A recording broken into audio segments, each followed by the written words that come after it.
Okay, we're going to look at example 5 on page 332, and we're going to continue using sigma, so you need to get your calculators out, okay?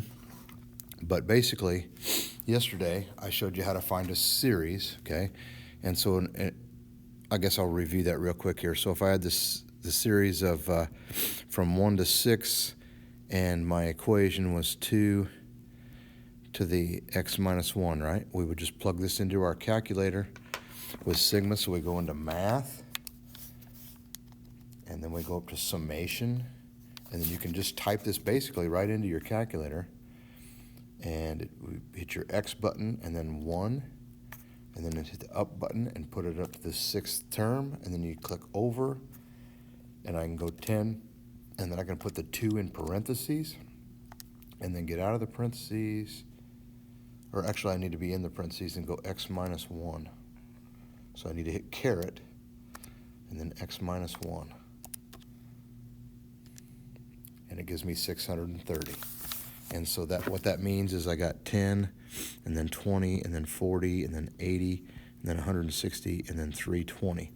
And so if I add all those up, it equals 630. So let's see here. Here's a 200, 300, 620, and 10 would make 630. So we added up the first 6 terms of the series, like we did yesterday, and then it just adds it all up, okay? That's what we did yesterday a little bit. So today, you don't know the number of terms. You're given the first and the last, and you're able to find the ratio.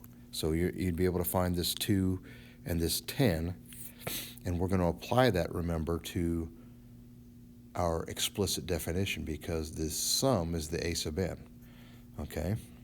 Let's say today, this is on page 332 in your book.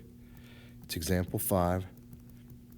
Let's say you've got this 200 plus 300 plus 450, and then it gives you a bunch of dots, and then you got your last term is 7688.7, okay?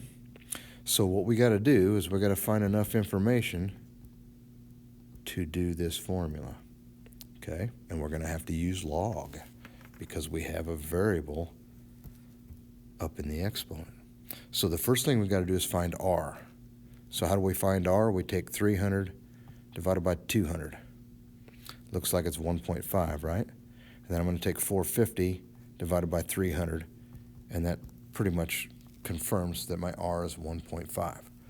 Okay, do I know my first term? Yeah, my first term is 200, so I got 200 times 1.5 to the n minus 1, and then that equals the sum of the whole, I'm sorry, the last term, I'm sorry, not the sum, but the last term in the sequence, which was this.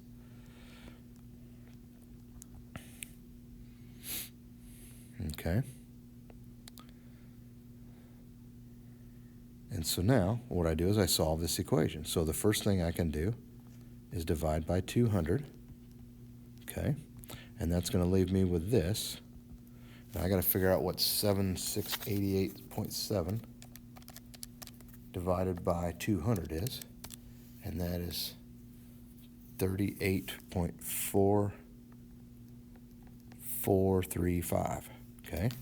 So now to get this out of the exponent, we have to take the log, okay? So I'm going to go log of 1.5 to 38.4435 equals n minus 1, right? So I can do my log base.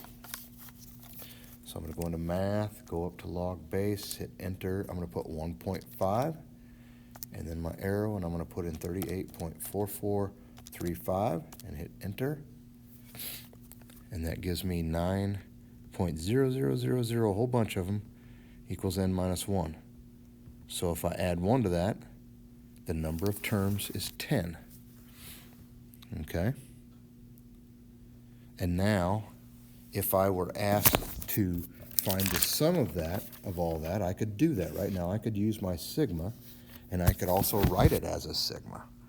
So we could say I've got the sigma from x equals 1 to 10, and my initial value was 200, and my growth rate was 1.5, and I'd go to the n minus 1. And there would be my sigma.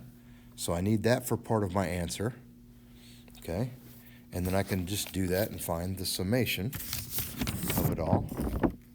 And so if I plug that in my calculator, I go to math and I go up to summation or sigma, and I type x and 1 and go up and hit 10 and then go over, and I've got 1.5 or 200, and then in parentheses I'm going to go 1.5 and then caret x minus 1 and hit enter, and it gives me 22,666.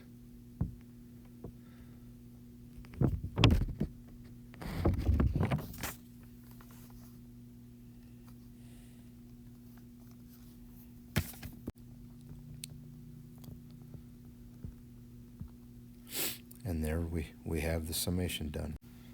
Okay, so now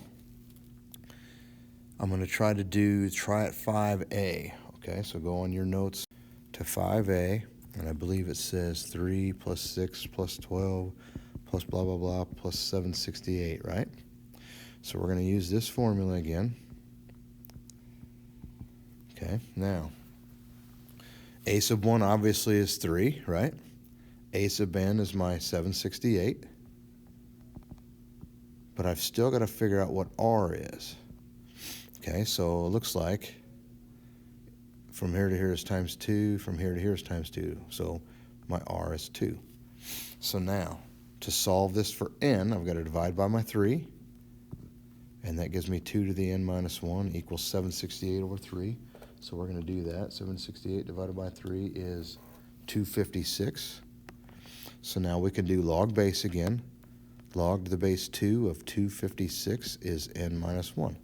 So if I do my log base, I got to go into math, log base, put a 2 in there, click over, 256, it gives me 8. So it'd be 9 terms, so because I'm going to add 1. So there are 9 terms in the sequence.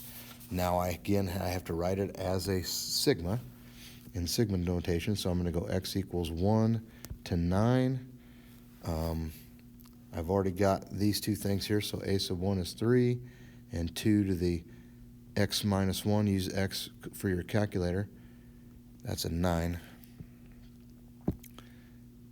And then if I plug that in, I should be able to find the summation of the series. So I'm going to go find math, go up to summation or sigma, and I'm going to put x and 1, and then I'm going to go up and go to the 9th term, and I'm going to say 3 parentheses 2 parentheses caret x minus 1 and hit enter, and it gives me 1533. So the summation of that series would be 1533. All right, and this is how you do the problems that we're going to assign today.